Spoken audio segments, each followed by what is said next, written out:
What's going on, family? Black Feniks checking in. I'm in the yard right now working on my trailer modification. So I cut the rear piece off that was on here. It was real messed up. It's back there.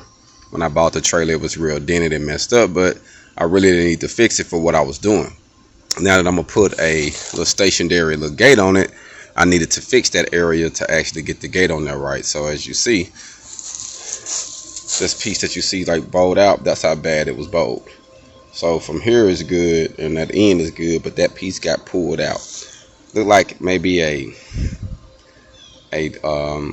excavator or something grabbed the lip of it and pulled it, because the guy used it for concrete work. So I'm thinking that's probably what he did with it. But I'm getting it summed up now, getting a couple things done.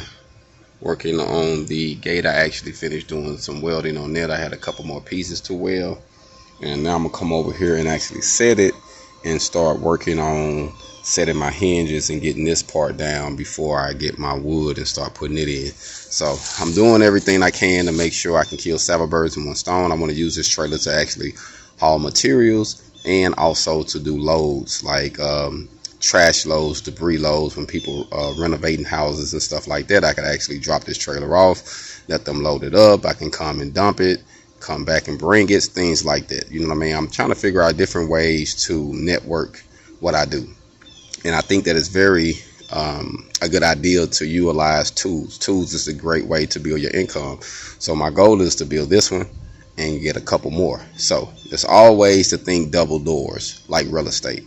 I think in twos. I try to think in how can I hustle myself in twos or threes, but I start off with double up first. You know what I mean? So I want to get this one right, kill two birds with one stone, get another one, do it the same way. That way I can have two different services I can offer, and then I keep getting my hog on in other ways with welding and fabrication. So just want to give y'all an update on what I'm doing and why I'm doing it. Hog on.